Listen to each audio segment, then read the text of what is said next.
¿Cómo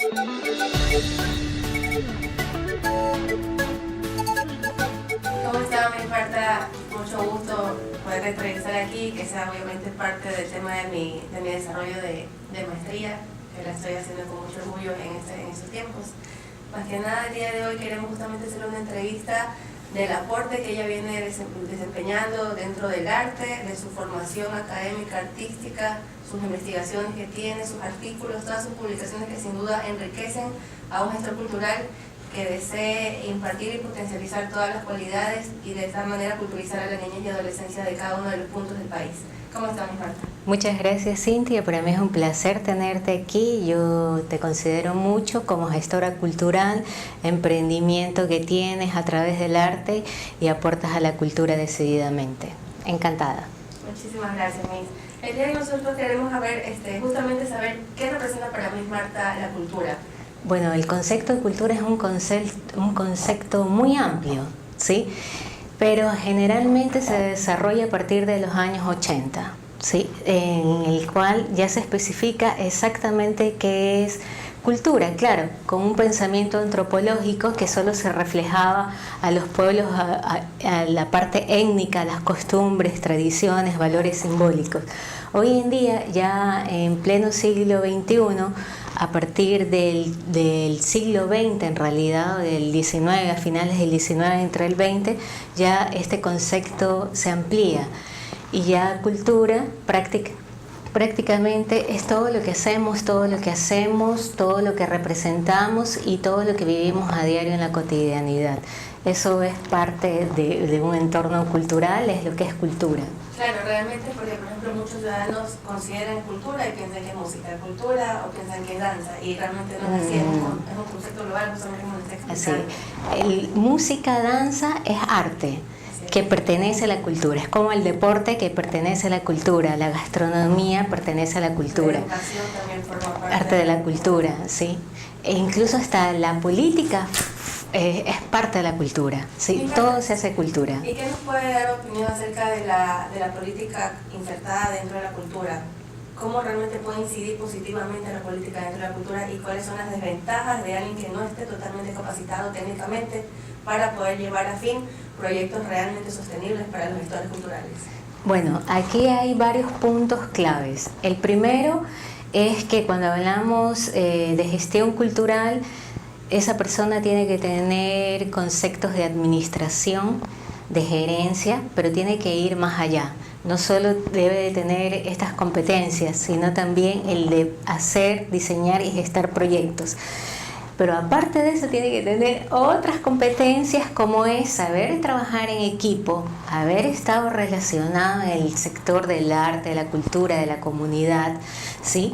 Y tener una visión clara de que no puede intervenir a la cultura. La cultura no puede ser intervenida o ser regulada, sino que se debe de armar un cuerpo legal que proteja, ¿sí?, las tradiciones, los valores simbólicos, la intersubjetividad de las personas, la creación, el proceso creativo, pero ya entrar a un proceso de regulación, de imposición y de cambio es gravísimo. Peor si en un puesto clave de cultura o de formación artística existe una persona que no tiene las competencias como para poder desarrollar y sostener estos proyectos a gran escala de lo que es arte y cultura.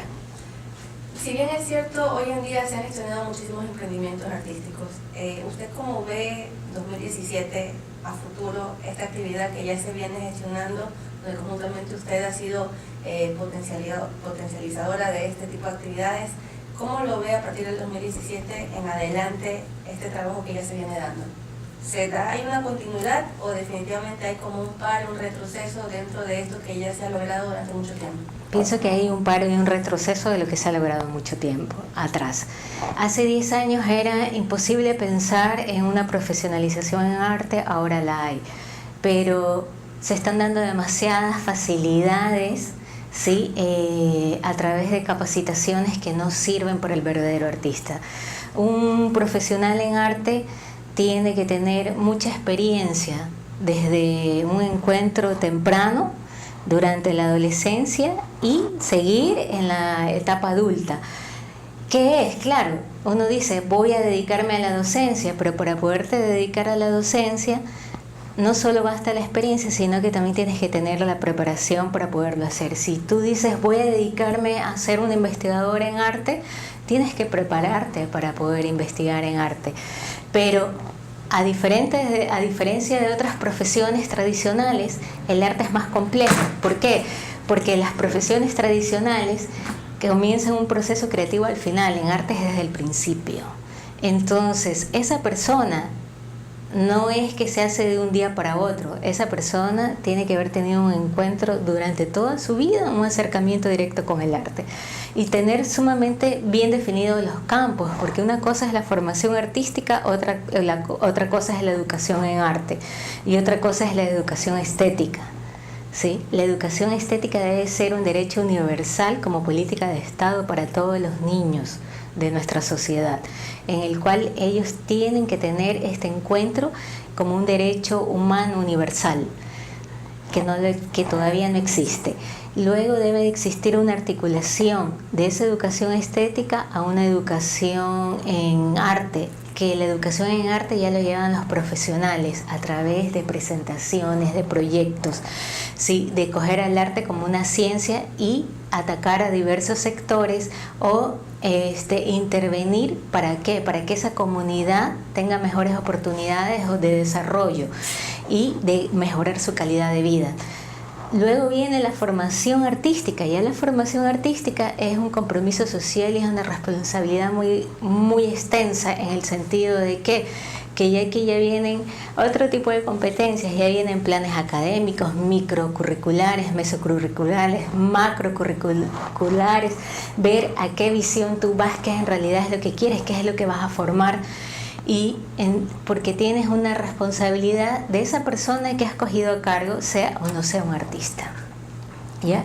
Normalmente el concepto de artista la gente lo ha subvalorado y piensa que artista es todo el mundo, porque así como el concepto de cultura, que es amplio, el concepto de arte también es amplio, y piensa que parte de hacer bien las cosas es hacer arte, pero va mucho más allá que un simple concepto. Justamente en las palabras que nos está mencionando vemos que hay líneas que están dentro de uno de sus artículos, donde obviamente radica la importancia de la preparación, no solamente de la formación artística, sino de la educación artística posteriormente para ejecutar proyectos realmente sustentables. También veíamos nosotros una de sus publicaciones acerca de la importancia de los ballets neoclásicos. ¿Nos puede brindar algún tipo de justamente de consejos y asesorías direccionados a este artículo muy enriquecedor que estuvimos viendo en las redes? Sí, bueno, normalmente los ballets neoclásicos es una rama dentro de lo que es el ballet de enseñanza académica. ¿Pero qué es? Que se lo confunde a veces con el ballet moderno. Entonces hay diferencias marcadas dentro de lo que es el aspecto técnico dentro de los ballets neoclásicos. Igual es un poco más libre, nace como una ruptura a la rigidez, a la tradición del ballet clásico, y el coreógrafo en este caso puede emplear un sinnúmero de situaciones para poder crear una coreografía neoclásica. Ahora, ¿cuál es la contribución? Es como todo danza, depende de lo que tú quieras llegar, a qué vas a querer aportar y por qué. O sea, ya es la parte del coreógrafo, la parte del gestor cultural, qué es lo que quiera emprender, o qué es lo que vaya a investigar, o para qué lo vaya a implementar como ciencia, si quiere lograr una transformación de desarrollo de emprendimiento comunitario a gran escala, o quiere llevarlo como para una herramienta terapéutica, o lo quiere llevar como para una educación en arte, o lo quiere llevar como para promoción, difusión, animación cultural. Ya depende la utilidad del coreógrafo, del gestor cultural, en este caso, cómo lo quiera presentar, ¿sí? Ahí dentro de la opinión de mi Marta es como el gestor quiera llevarlo. Exactamente, pero claro, para poder llevarlo primero tiene que tener un diagnóstico, luego hacer una planeación de lo que va a hacer. Ahí entra la investigación desde el inicio, y de ahí ya comienza a elaborar las líneas Y siempre recomiendo que el gestor cultural no trabaje solo, sino que trabaje en equipos multidisciplinarios, ¿sí? Para que ese proyecto tenga un mejor impacto dentro de la sociedad, o dentro de la comunidad en este caso. Claro. Y Marta, y ahora que por ejemplo... A no ser que ese gestor cultural tenga competencias en otras profesiones también. O sea, eso es importantísimo, que hoy en día el gestor cultural desempeña varios roles dentro de la sociedad. O sea, no es solo el gestor de arte o el gestor de logística o el gestor de creación, sino que al tener varios roles, tiene que tener conocimientos en otras profesiones también. Para mí, Marta, ¿cuál sería el éxito de un efectivo gestor cultural? ¿Cómo debería iniciar, al menos plantearse a corto o mediano plazo, un proyecto realmente que sirva, que aporte a la comunidad, más que el beneficio propio, sino que obviamente se piense más que nada en el tema de la colectividad? El éxito de un gestor cultural, en primer lugar, radica en la ética que él tenga. Tiene que ser una persona ética con valores. 2, saber escuchar a la comunidad. Para poder saber escuchar, normalmente la gente a veces habla mucho y no le gusta escuchar. No te vas a enterar nunca de los problemas o verdaderamente qué es lo que ellos necesitan para poder actuar inmediatamente. Después de tener toda esa información, entra la etapa de la planeación. De ahí entra la etapa de la investigación, como para de ella desarrollar planes estratégicos de intervención en esa comunidad. Ahora, claro, tiene que tener conocimientos en diseño y gestión de proyectos. Si no tiene conocimientos en eso, podrá tener muchas buenas intenciones y no. Tiene que tener conocimientos en eso, tiene que tener conocimientos en presupuestos, tiene que tener conocimientos en plazos, cronogramas, que eso es parte de la planeación, ¿no? En qué tiempo, cómo lo va a hacer, cómo lo va a desarrollar. ¿Sí? Muy bien. ¿Qué es lo que estuve realmente hablar con usted, Miss? El tema de, también algo que nos interesó muchísimo era ver cómo ha sido su experiencia todo este tiempo que desde la academia ahí ha incidido de manera positiva en el tema del desarrollo de la cultura. ¿Cuál ha sido su experiencia? ¿Cuál ha sido su contribución? ¿Cuáles han sido sus expectativas cubiertas y lo que está por querer alcanzar todavía, Miss Marta? Miren, no ha sido fácil. El camino, cuando tú decides ser artista, no es un camino fácil. Más aún si vas desarrollando una serie de roles, en este caso desde la academia. Cuando tienes un entorno cultural que las personas no dominan lo que es el arte o cultura o no conocen, sino que piensan que es algo superficial, o hay un entorno cultural de subvaloración, de profesionalización hacia el arte, es mucho más difícil. Pero yo soy una convencida de que el mundo de hoy necesita gente capacitada, capaz en lo que hace. Se necesitan personas especializadas. Basta ya de personas que ocupen cargos por relaciones, cargos porque te conocen. El mundo de hoy, y esto es en todas partes, y creo que esto es uno de los puntos más críticos de nuestras sociedades latinoamericanas, es eso, precisamente. No hacer una buena elección de los perfiles para los puestos que se deben de desempeñar. Y si un artista necesita convertirse en un profesional, tiene que estudiar, tiene que investigar. Para todo se necesita investigar, se necesita aprender, se necesita prepararse, se necesita capacitarse, aparte del talento de creación que pueda tener, que eso también los hace especiales. Y hay que reconocer que no toda la población ha tenido la oportunidad que ha tenido usted, Cintia, o que le he tenido yo, en un acercamiento desde pequeños hacia el arte. Ahí ya se ha dado un gran paso. ¿Por qué? Porque usted ya ha desarrollado inteligencias múltiples y su forma de ver la vida es diferente a alguien que solo está en una formación de ciencias exactas. Usted podrá desarrollar y resolver un problema de varias formas. Y esas varias formas le van a dar eficiencia y eficacia. Una persona que está en ciencias exactas siempre seguirá un lineamiento. Salirse de ahí significa salirse de la zona del confort, y es preferible decir no o hacer cualquier cosa mal con tal de no seguir. Pero viene la parte en que ¿quién pierde más? La sociedad. Porque cuando uno no arriesga o no emprende o no hace las cosas como deben de ser, hay un retroceso. Y la profesionalización hay que ganársela. Usted mejor que nadie la sabe, porque usted también es economista y tiene, aparte de su acercamiento, ¿sí?, con el arte, tiene otras profesiones y sabe la importancia y cómo usted las correlaciona con lo que usted ama y le gusta. Eso es lo importante, ¿sí? Muchas gracias, Miss Marta. ¿Qué opinión usted tiene, por ejemplo, justamente de los artistas que hemos tenido una formación artística desde pequeña, nuestro encuentro desde la niñez, la adolescencia, y quizás un encuentro similar a los artistas que no han tenido la misma formación? ¿Qué opinión o qué balance se le da justamente al artista estudiado y al artista empírico? A ver, el artista definitivamente es artista, tanto el artista, yo les llamo artistas urbanos, porque son artistas que no han tenido una formación académica como tal, pero eso no significa que dejen de ser artistas. El proceso creativo es diferente. Que le gana el artista que ha tenido una formación académica es verdad. ¿Por qué? Porque ya tienen planes de estudios, ya viene un proceso diferente, ¿sí?, de formación. Pero no significa que ese artista urbano pueda emprender y hacer esto desde el sector social, desde la calle. O sea, igual es artista, ¿sí? No deja de serlo. Que más ventajas tiene el que ha estado en formación, las va a tener, porque va a tener más competencias que el que no las tiene. El uno tiene más experiencia en calle, el otro tiene más experiencia en formación. Eso es la única diferencia que existe. Miss Marta, nosotros dentro de lo que hemos leído acerca suyo, bueno, hemos visto que tiene una amplia formación académica.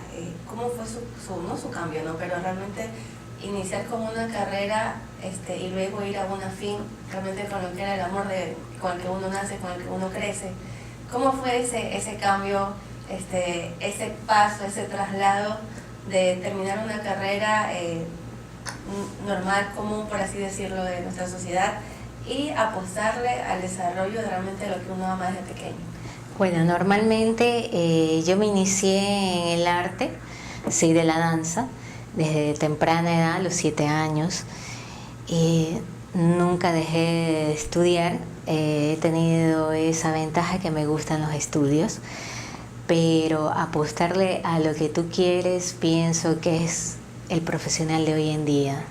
Cuando tú dejes este mundo, te llevarás la satisfacción de hacer lo que a ti te gusta, ¿sí? Pero no solo de hacer lo que a ti te gusta, sino dejar un aporte para las generaciones futuras. Pienso que es lo más relevante. ¿Cómo ha sido? Claro, yo, si hubiera nacido a lo mejor en Europa, no hubiera tenido tanta diversidad de profesiones como la tengo ahora. Hubiera hecho mi carrera artística, hubiera seguido hacia la formación de una licenciatura en danza y hubiera seguido a un PhD en danza.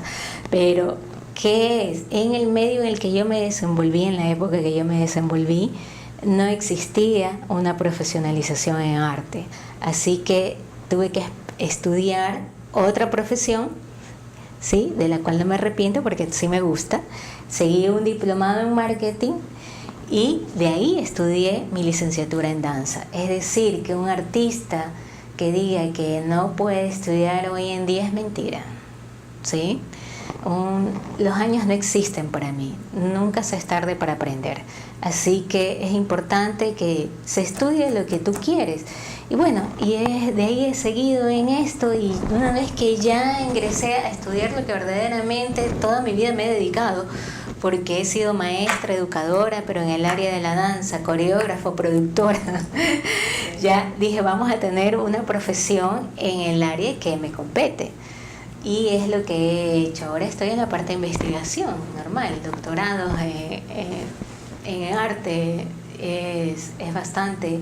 Y pienso que hay mucho por hacer. Nuestra sociedad todavía le falta mucho, pero si no tenemos profesionales preparados en estas áreas, vamos a seguir solo mostrando una educación artística, pero no verdaderamente una formación que contribuye y que otros investigadores vengan y esas investigaciones sirvan para desarrollar más proyectos. Pienso que la gestión cultural es la gestión del futuro, que no solo se debe utilizar este modelo para las profesiones en arte, sí, que ahorita es mi nueva tesis que estoy haciendo, sino que sea un modelo para otros tipos de profesiones y que sirvan de base como para que puedan verdaderamente desarrollar proyectos comunitarios, y no solo comunitarios, sino que sirvan para la sociedad de manera eficaz y eficiente. Qué bien, Miss. ¿Cómo Miss Marta, desde el tema de directora decana de la carrera de arte, cómo trabaja con sus profesionales, con los estudiantes que obviamente se gradúen y que se mantenga realmente ese trabajo, esa labor que usted quiere que se impulse dentro de la sociedad y que de pronto no se mantenga quizá algún celo artístico que normalmente puede pasar laboralmente en todas las profesiones, y que más que haya esa parte cerrada, más bien haya la apertura para que desde luego todo profesional que salga con la formación realmente académica, artística, para posesionarla como emprendimiento, sea un abanico y sea una fuerza para impulsar esta actividad? ¿Cómo Miss Marta desde su cargo trata de que se rompa de pronto esa costumbre o eso que ya nos ha venido formando en ciertos profesionales o en cierto tipo de artistas? Bueno, eso es lo que normalmente pasa, ¿sí? En sociedades individualistas como las que vivimos, que son las sociedades posmodernas, las personas siempre tienen un ego muy alto, y más que nada cuando se es artista. Entonces, pero es un ego sano, es lo que yo digo, no es el ego de otros profesionales. Este es un ego sano, decir yo, y es normal. Pero ¿qué es? En el momento que ya entra en una formación, se va a dar cuenta, es como que su mente cambia, porque se da cuenta de la necesidad de trabajar en equipo. Si no trabajas en equipo, muchas producciones no salen. Y eso es lo que te hace abrirte, quizás no a la magnitud que uno espera, pero sí tiene que dejar un ego a un lado y entrar en un proceso de trabajo colaborativo. En el momento que entra en un proceso colaborativo, ¿ya? Entran también en un nivel de competencia interna, ¿sí? Al competir internamente y en ese trabajo colaborativo es como las cosas van a salir adelante. ¿Cómo yo hago? Y bueno, yo soy una persona demasiado abierta, el que piensa que si se puede ayudar, ¿por qué no? ¿Sí? Y pienso que eso es una cualidad, sí, de la mayoría de profesionales que son buenos en lo que hacen, ¿sí? Cuando tú eres bueno en lo que haces, no vas a tener celo de ningún tipo. Y le vas a dar el lugar que merece cada persona. En este caso, si eres un estudiante y eres brillante, ¿por qué no apoyarte para que esa brillantez sea... Tú eres el soporte de ese estudiante, igual tú ya estás, como quien dice, en otra situación, y esa persona es la que tiene que brillar. Y qué lindo que brille y que tú seas parte de ese brillo de esa persona, ¿sí? Qué lindas sus palabras, Miss Marta. Finalmente queremos agradecerle, sin duda, decirle antes de que nos dé su mensaje final, que no solamente para mí en este momento como Cintia Espíndola, realmente es una admiración, es un agradecimiento enorme. Siempre la hemos seguido por su trayectoria, por sus formaciones desde pequeña como maestra, como académica, realmente se la admira muchísimo. Ha hecho cosas muy positivas tanto para la sociedad en general como justamente para los gestores culturales. Y bueno, sin duda nos gustaría que siempre esté como enmarcada, porque realmente es el frente y es el horizonte de muchas personas que queremos ir y fomentar y obviamente abrir ese abanico para que la cultura sea una oportunidad de toda la sociedad. ¿Qué mensaje nos daría finalmente justamente a estos gestores que de pronto están o desean encaminarse a una colectividad que se beneficie a través de esto? Yo pienso que no dejen nunca de soñar. pero no solo de soñar, que nunca se dejen vencer. A veces el entorno es difícil, la gente es difícil, ¿sí? Hay mucha resistencia ante alguien que piensa diferente, que es diferente. Nunca se den por vencidos, por todo lo contrario, sean auténticos, mantengan ética, siempre sigan preparándose, porque es como la medicina, las ciencias del arte. Nunca dejas de prepararte en tu vida. Si tú escogiste esta profesión, morirás preparándote. Cuando lo dejes de hacer, quedarás obsoleto. Así que pienso que eso es vital dentro de una profesión. Y nada, y como les digo, mantengan ese pensamiento de artista. La vida es esto, es aportar, es ayudar, es conseguir. Las cosas pasan, pero lo que tú haces por los demás nunca pasará. Así es. Muchísimas gracias, May. Realmente le agradezco de todo corazón infinitamente a Andresito Vázquez también por habernos apoyado en esta entrevista. Y la otra es, ustedes jóvenes son los que tienen que ser los activistas. O sea, no pueden ser personas pasivas, ¿sí? Así que es lo que yo les hago, ese llamado de decir, luchen, hagan, opinen, escriban, expresen, métanse en encargos políticos, sigan adelante. Si no se meten en cargos políticos, en finanzas, en lo que sea, pero ustedes tienen que apoderarse y articular todo, de manera que no se vea a la cultura aislada de los otros estamentos o de los otros sectores estratégicos. La cultura es el eje articulador de sectores estratégicos. Así es, May. Muchísimas gracias de corazón. Muchas gracias.